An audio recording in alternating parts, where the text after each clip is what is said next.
Oh.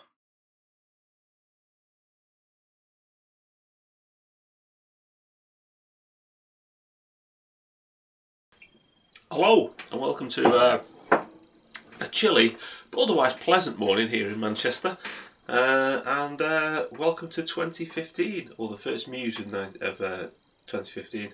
I nearly said 2015 then. See, I'm just getting a bit old. Do you know what I mean? Another New Year's gone, another year older.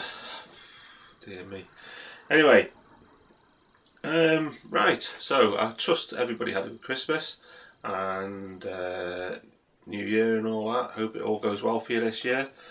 As you may know, I've started this new sort of project that I've been threatening for the last few months, which is the trains.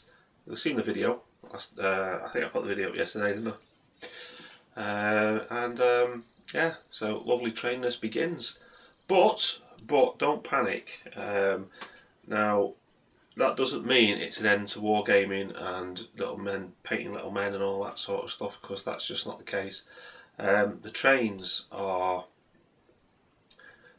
The model railway is quite a long winded project, I think. It's very expensive to do, in as much that you know, you've got to buy track, you've got to buy trains, those are the obvious things, but obviously all the materials. I mean, when we do small modelling projects, you know, a small bag of flock or whatever, or you know, basing material or something, do you know what I mean? That's not hardship. But when you've got like, how big is my potential layout now? It's 8.5 foot by 4 foot, then with a 4 foot by 3 foot side bit. That's quite a big surface area to have to model over. So just the modelling materials alone are going to cost a lot of money.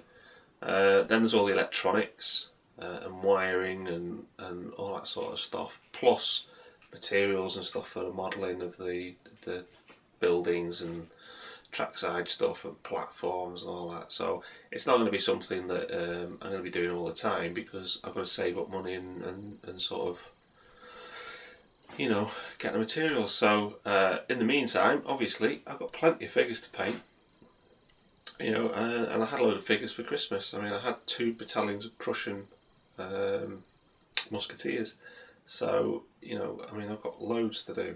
I mean, it's not like it's the end of Ringo's wargaming at all. Not at all. In fact, New Year's Day, the Deathwing got an outing against the Tyranids. My eldest came over and we had a little game. It wasn't not a serious game, you know what I mean. I think I fielded something like, about 1140 points of Deathwing, and he fielded something like about 1700 points of Tyranids.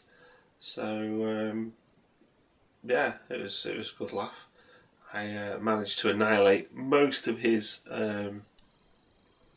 what's they called, gargoyles and lictors or whatever. Not that I don't know what they're called, these Tyranid things. The little ones that walk across. I managed to annihilate most of them. I got one of his Carniflexes, but because I didn't have any, we weren't being particularly thoughtful about it, but my highest strength weapon was 8, in the form of 2 Cyclone missile launchers, and I think it was the crack missiles that were 8, and that was the only thing that would actually impact against any of these big gribblies that he had.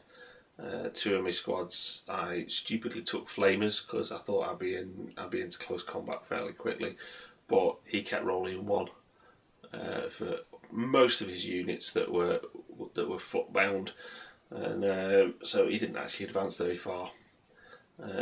Luckily, because of the size of the board, he was in after I won first. I won turn 1. I won first go, if you know what I mean. So I advanced within 24 inches of his front lines and just started to shoot every turn, you know, with all of me storm bolters and auto cannons and whatnot, and so I managed to mow him down as he came across the board. But for the big gribblies, you know, like this harpy thing, and I don't know, another thing with wings, and psychic stuff, by the end of turn 4 he'd pretty much run amok on my Terminators. But it wasn't until turn 3 that I actually lost anybody. Do you know what I mean? Because he just wasn't doing it. I denied the witch a couple of times, which I thought was pretty cool. So yeah, so you know, gaming's still on. It's not the trains are not an end to it at all. It's just something different, and it's something that I can do because I'm a fairly solitary person. Do you know what I mean? And model railwaying is a solitary activity in as much that you know, I can sit down here and do it. So yeah, there we go. Anyway, so just to allay everybody's fears, that's what's doing. So what's on the schedule for January? I'll just consult my list. I've got to finish off the Blood Bowl stuff. I'm just going to finish off these orcs that I was doing in the Advent Challenge. And I've got a human team to paint. And I'll give them back to my business partner. He's going to phone me up today and he's going to say, "Where are they?" So I'll have to get them done. Not far off. Napoleonics, yes. Well, I've still got me little men from early December to finish off. You know, it did all get a bit bizarre. That illness at the beginning of December really did knock me sideways, and our workload has increased quite a bit. So yeah, so I'll struggle on with these, get the British done. I need to get the British finished because I've got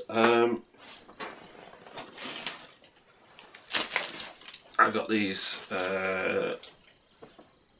ones from Calpe Miniatures, the Polish, the Prussians from Calpe to do. So I want to get them started, but I don't want to be starting little bits and pieces from now on. Got the Deathwing to finish off. I think they'd have done better if they were all painted on New Year's Day. I mean, you know, I think that there were a lot of them that weren't painted. Graham sent me a load of old school Terminators, and they took the field, and they would have done a lot better painted. So they're all now. I've actually, it was good actually on New Year's Day because I actually I looked at it all, I put everything together, and organised it all into painting batches. So you'll see some more Deathwing stuff coming up soon. From the railway point of view, I've got to prime the baseboards.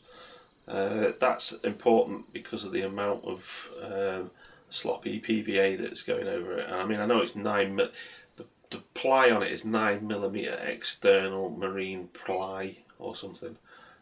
So it should be fairly resilient.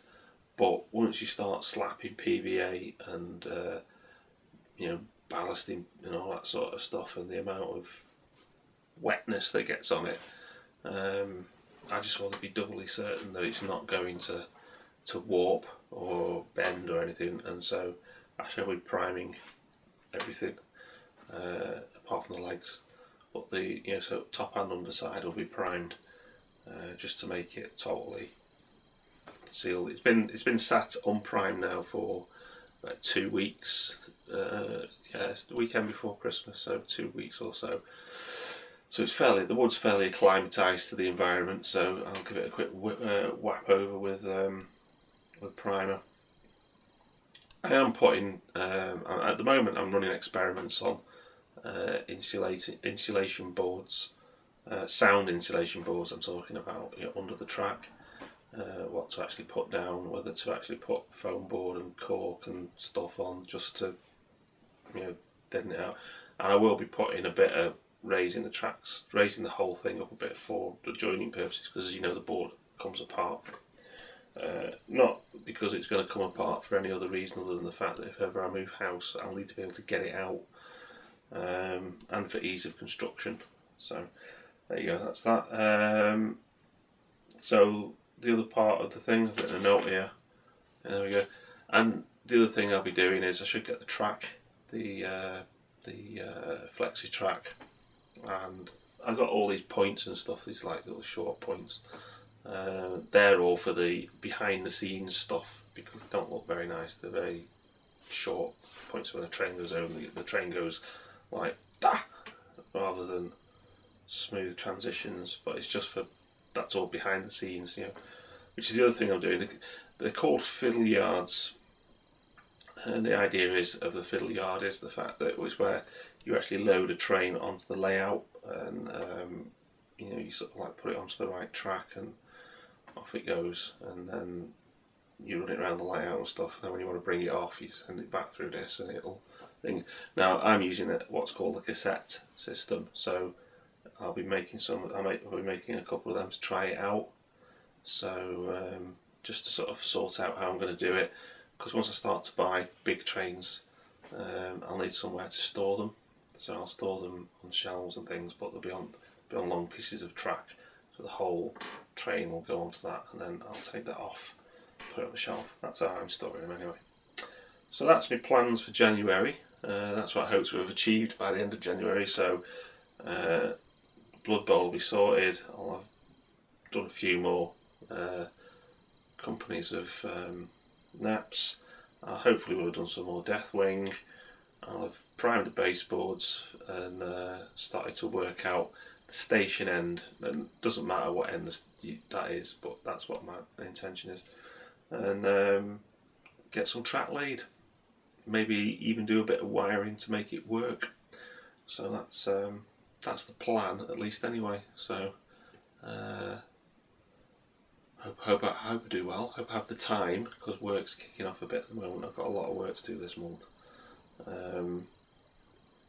We seem to be picking up a few projects, which means that my time is becoming more and more short in the hobby area, which is a good thing. The problem is it doesn't increase my income. So there you go. So thanks for watching, and I'll catch you next week if I don't see you before. Cheers. Bye.